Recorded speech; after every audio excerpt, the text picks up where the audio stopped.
Salut à toi et bienvenue sur cette deuxième vidéo sur le chapitre du commerce international. Dans la vidéo d'introduction, on a vu que le monde s'est globalisé et que les échanges internationaux se sont intensifiés. Et on s'était posé la question, pourquoi le commerce international a connu un tel essor? Et surtout, pourquoi ça a si bien fonctionné? Pour répondre à cette question, il est essentiel de se pencher sur les théories qui ont forgé notre compréhension des échanges entre les nations. On distingue trois théories complémentaires qui ont tenté d'expliquer les fondements du commerce international. L'avantage absolu de Adam Smith, l'avantage comparatif de David Ricardo et le modèle Heckscher-Ohlin-Samuelson, aussi appelé modèle HOS. Déjà, ces économistes se basent sur deux constats. Le premier, c'est que l'on remarque que tous les pays ne sont pas aussi efficaces dans la production d'un bien donné. Par exemple, la France peut être plus efficace que la Chine dans la production de vin, même s'ils en produisent tous les deux. Et le deuxième constat, c'est que certains pays choisissent de se spécialiser, c'est-à-dire de produire un seul et unique bien. Par exemple, si le Portugal produit du textile et du vin, et qu'il est meilleur dans le textile, il choisirait d'abandonner le vin pour se concentrer sur la production de textile.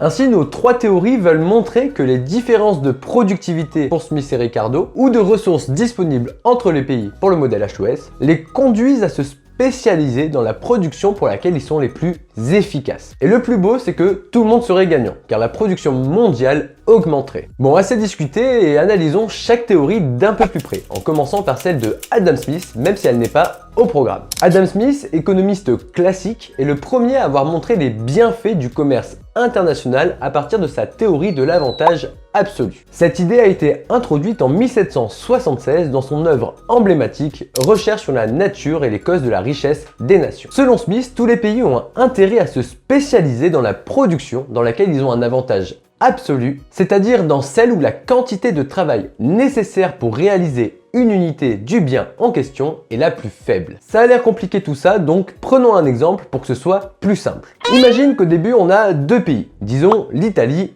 et la France. Et leurs frontières sont pour l'instant fermées, c'est-à-dire qu'ils n'échangent pas encore. La France et l'Italie produisent chacun des pizzas et des bouillabaisse, qui est une spécialité marseillaise. Chaque pays a deux travailleurs, un pour chaque production. Et voici ce que l'on sait en une heure. La France produit 5 bouillabaisse pour le travailleur 1 et 2 pizzas pour le travailleur 2. L'Italie, quant à elle, produit une bouillabaisse pour le travailleur 1 et 10 pizzas pour le travailleur 2. La France a un avantage absolu dans les bouillabaisse car elle en produit plus que l'Italie en une heure, 5 contre 1. A l'inverse, l'Italie a un avantage absolu dans les pizzas car elle en produit plus que la France en une heure. 10 pour l'Italie et 2 pour la France. Et au final, avec les deux pays, en une heure de travail, on a 6 bouillabaisse et 12 pizzas. Maintenant, ouvrons les frontières et laissons les pays échanger. La France va se spécialiser dans la production de bouillabaisse car c'est là où elle a un avantage absolu. En gros, elle va produire que des bouillabaisse. Et pour la même raison, l'Italie va se spécialiser dans la production de pizzas. Elle ne produira que des pizzas. Voyons voir ce qui se passe maintenant avec la spécialisation. La France produit en une heure 10 bouillabaisse, donc 2 travailleurs qui en produisent 5 par heure, et l'Italie produit en une heure 20 pizzas, 2 travailleurs qui en produisent 10 par heure. Et au final, avec les deux pays, en une heure de travail, on a 10 bouillabaisse contre 6 avant et 20 pizzas contre 12 avant. Ainsi, grâce à la spécialisation, la production totale de chaque bien a augmenté. La France, pour avoir des pizzas, devra donc les importer d'Italie et l'Italie devra importer les bouillabaisse françaises. Adam Smith nous montre de cette façon que les pays ont intérêt à commercer à condition qu'ils se spécialisent dans le secteur où ils ont un avantage absolu. Le libre-échange serait donc bénéfique pour tous, augmentant la richesse de chacun. Mais du coup, avec cette théorie, si un pays ne possède aucun avantage absolu par rapport à un autre, il peut ni se spécialiser, ni profiter des avantages du commerce international. Et oui, car pour Smith, seuls ceux ayant un avantage absolu doivent se spécialiser et profiter du commerce international. Pourtant, quelques années plus tard, un économiste du nom de David Ricardo va compléter la théorie de Smith en montrant que les pays sans avantage absolu ont aussi intérêt à se spécialiser. David Ricardo est un économiste classique et homme politique anglais qui est l'auteur des Principes de l'économie politique et de l'impôt, sorti en 1817. Dans son œuvre, il montre que le commerce international est toujours source d'enrichissement pour l'ensemble des pays y participant, et ce, même pour les pays qui n'ont aucun avantage absolu. Smith n'a qu'à bien se tenir. En effet, pour lui, Un pays a intérêt à se spécialiser là où il a un avantage comparatif, c'est-à-dire dans la production où il est relativement le plus efficace, donc le plus fort, ou le moins inefficace, le moins mauvais. Encore une fois, ça paraît compliqué, donc reprenons notre exemple précédent en changeant quelques chiffres. On a toujours l'Italie et la France, et leurs frontières sont pour l'instant fermées. Ils n'échangent pas encore. La France et l'Italie produisent toujours des pizzas et des bouillabaisse. Maintenant, chaque pays a 3 travailleurs qui travaillent chacun 1 heure. Voici ce que l'on sait en 3 heures. La France produit 12 bouillabaisse en 2 heures, donc 6 en 1 heure, et 5 pizzas en 1 heure. L'Italie, elle, produit 4 bouillabaisse en 2 heures, donc 2 en 1 heure, et 4 pizzas en 1 heure. La France a un avantage absolu dans les bouillabaisse car elle en produit plus que l'Italie en 3 heures, 12 pour 4. Mais là, elle a aussi un avantage absolu dans les pizzas. Elle en produit 5 contre 4 pour l'Italie. Et au final, avec les deux pays, en 3 heures de travail, on a 16 bouillabaisse et 9 pizzas. Ici, selon Smith, la France n'aurait pas intérêt à participer au commerce international avec l'Italie dans la mesure où elle est plus productive pour les deux biens. De même, l'Italie n'ayant pas d'avantage absolu, n'aurait pas intérêt à se spécialiser. Mais Ricardo va montrer que c'est faux. Rouvrons les frontières et laissons les pays échanger pour voir ce qu'il se passe. La France va se spécialiser dans la production de bouillabaisse car son avantage est le plus grand dans ce secteur. Elle en produit 3 fois plus que l'Italie. Et donc l'Italie va se spécialiser dans la production de pizza car c'est là où elle est la moins mauvaise. Voyons voir ce qui se passe maintenant avec la spécialisation. La France produit en 3 heures 18 bouillabaisse vu qu'elle en produit 6 par heure et l'Italie produit en 3 heures 12 pizzas vu qu'elle en produit 4 par heure. Au final, avec les deux pays, en 3 heures de travail, on a 18 bouillabaisse contre 16 avant et 12 pizzas contre 9 avant. Ainsi, Ricardo a montré que même si un pays n'a pas d'avantage absolu, il peut se spécialiser là où son avantage comparatif est le plus grand ou le moins mauvais. Comme ça lui permet de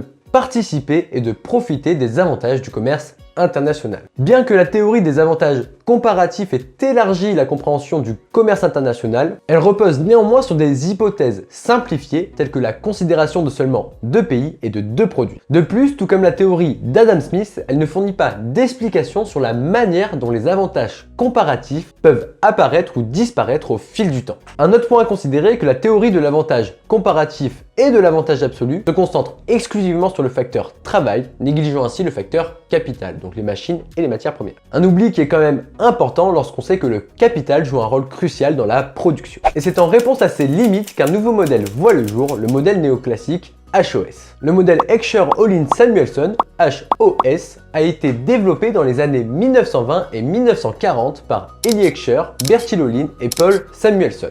Il a permis d'enrichir la compréhension du commerce international en introduisant la notion de dotation factorielle ou dotation en facteur de production. Les dotations factorielles, ce sont les quantités de facteurs de production, travail, capital et ressources naturelles disponibles dans un pays. Ces dotations ne sont pas uniformément réparties à travers le monde. En effet, certains pays disposent d'une plus grande quantité de travail, tandis que d'autres auront un accès privilégié à des ressources naturelles ou accumuler un capital important. C'est cette inégalité de dotation qui détermine leur avantage comparatif, et par conséquent la spécialisation dans la production de certains biens plutôt que d'autres. Avec ce modèle, ils ont montré que les pays tendent à se spécialisés dans la production de biens qui utilisent le plus intensivement les facteurs de production dont ils disposent en abondance. Cette spécialisation est avantageuse car le facteur abondant est relativement moins coûteux que les facteurs rares. Par exemple, un pays avec une main-d'œuvre abondante et peu coûteuse se spécialisera dans des productions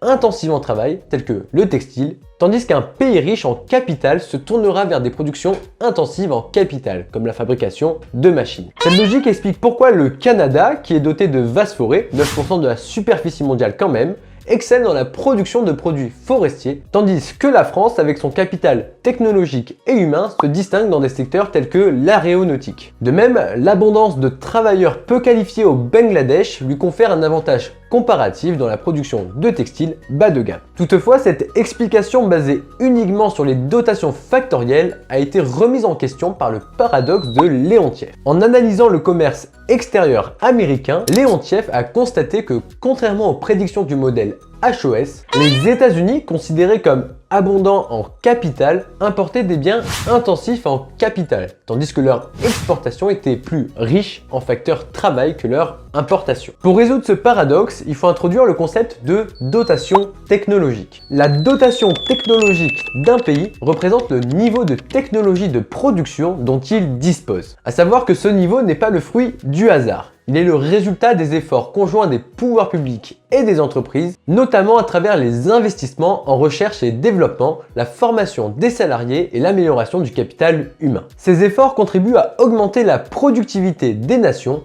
autrement dit leur capacité à produire plus efficacement. Ainsi, les différences de dotation technologique entre pays se traduisent par des différences de productivité. Par exemple, un pays A avec une technologie avancée dans le domaine de l'informatique pourra produire des ordinateurs avec moins de ressources et plus efficacement que le pays B, moins avancé technologiquement dans ce domaine. Le pays A se spécialisera alors dans la production d'ordinateurs, profitant de son avantage comparatif, tandis que le pays B pourra se spécialiser dans un autre secteur où il détient un avantage. Les dotations technologiques déterminent donc les avantages comparatifs. Un pays ayant une avance technologique dans certains domaines se trouve en position de produire de nouveaux biens ou d'adopter de nouveaux procédés de fabrication, lui conférant un monopole temporaire sur ses innovations. Cette capacité à innover et à améliorer la productivité permet aux économies avancées de se spécialiser dans des secteurs à fort contenu technologique, tirant parti de leur meilleure dotation technologique. Cela les amène à exporter des produits innovants, nécessitant une innovation continue pour maintenir leur avantage comparatif face à des concurrents émergents tels que la Chine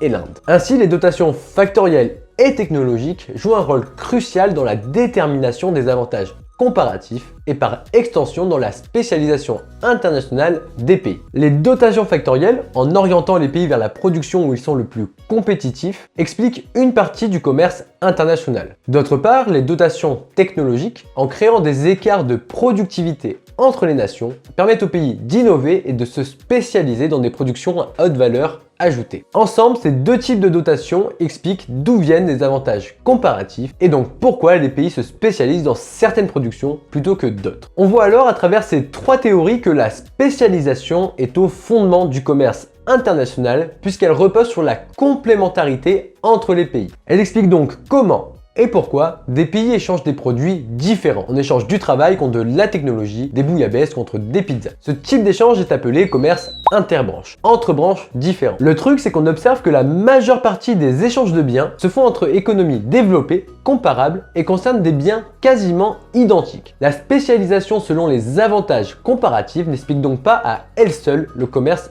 international. Il y a autre chose. Mais cette autre chose fera l'objet de la prochaine vidéo. En tout cas, si cette vidéo t'a plu, n'hésite pas à liker et à t'abonner. Et moi, je te dis à tout de suite pour la prochaine vidéo.